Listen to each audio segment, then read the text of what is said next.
In this next tutorial, we're going to take you into the contribution columns and quickly get things properly set up here. I want to just remind you that you can always see how things are built by double-clicking or looking up here into the entry bar.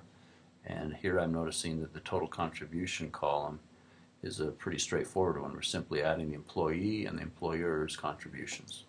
So what I'd like to do is replicate that. So I'm going to simply make sure that they're adding up correctly. 4%. I'm going to take and do a double click with the black crosshair, or I could also just drag it down manually. But the beauty of double clicking is it takes you all the way down as far as the numbers go. On the annual contribution, what I want to do is marry together the idea of your salary and your percentage contribution. So it's pretty straightforward to simply click on the 4%.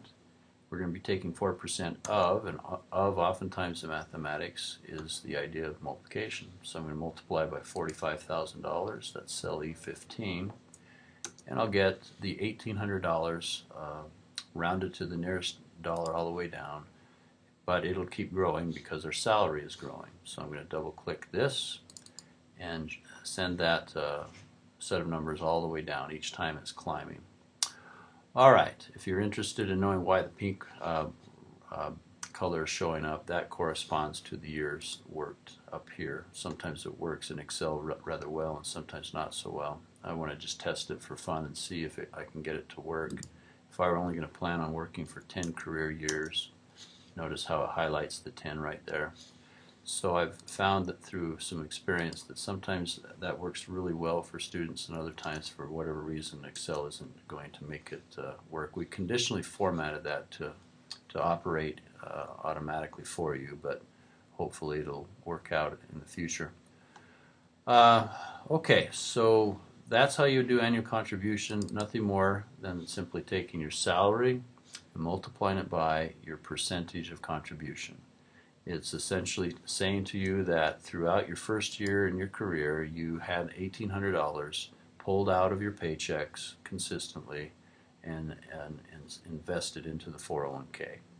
So now we get to go to where all the action really is, and the only thing to be careful here is you can't just go left to right. We've actually got to get going on the investment balance first, and then we'll talk about how interest and principal are the two added together to equal that investment balance.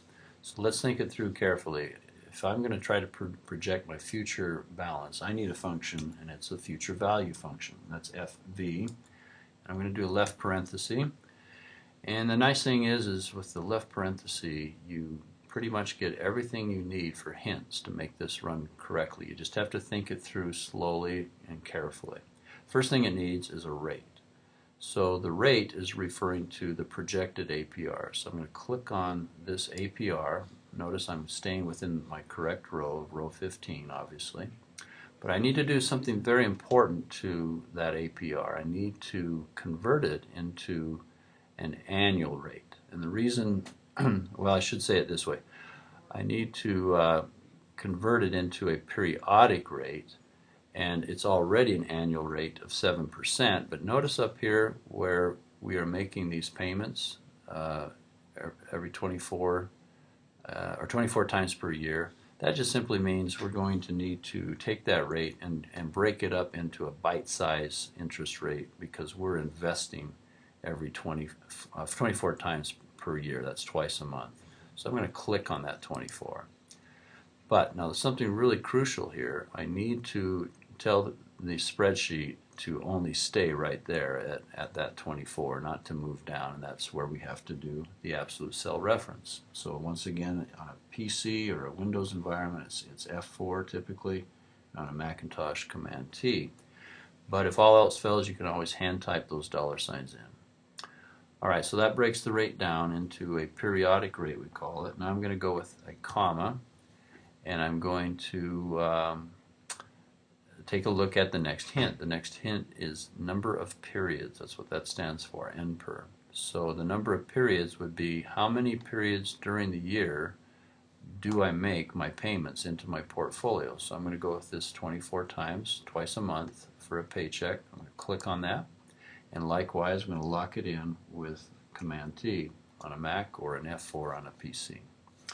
Next input, notice they bold each time as we go left to right. In bold, it says I need the payment, the actual payment. So that's pretty easy. I'm going to click on how much I chip in per year, which is $1,800, cell J15, but then I'm going to divide it by the number of payments I actually make, which is, again, that cell P4 right up there, and I'll lock it in as well. Alright, so Command T. You might be wondering, why do some things get locked in and some things do not? Well, it's pretty straightforward if you slow down and think about why J15 wasn't given a lock-in absolute cell reference. It's simply because J15, that is the annual contribution, has to keep moving down. So some things we do want to keep moving and some things we want to lock in place. Another comma, and then you'll notice PV, which of course is present value, is in brackets. The brackets just tell you that it's optional. But in our case, we want to go ahead and allow for it. And so we want to actually use the present value, that is how much was in the investment from the previous month. Well, in the previous month, I'm going to click right up here and grab cell 014. Even though nothing's there, I'm going to need to do it so it will replicate it all the way down. In a moment, I'll show you why that was so important. Finally, type is in brackets. It's optional, and it's just referring to whether it's the end or the beginning of the period. And if you leave it alone, it assumes that it's at the end of the period, and that's exactly what we want. So I'm going to close that up with the right parenthesis and see what I get thus far. Okay, so I have $1,862, and it sounds reasonable. I had $1,800 spread of my own money throughout the year, and that would imply $62 of interest, so I'm feeling pretty good about that. However, I don't like the fact that it's got a negative there. It just doesn't look aesthetically pleasing, so I'll double click it, and I'll put the negative right out in front of FV. And that's pretty simple. Just right smack in front of FV, hit enter, and now it's looking good. In the next tutorial, I'm going to walk you through how to do these two columns here and why that was so important in what we did in this future value function. So it'll be a good review for you, but let's stop for now. Thanks for visiting this tutorial.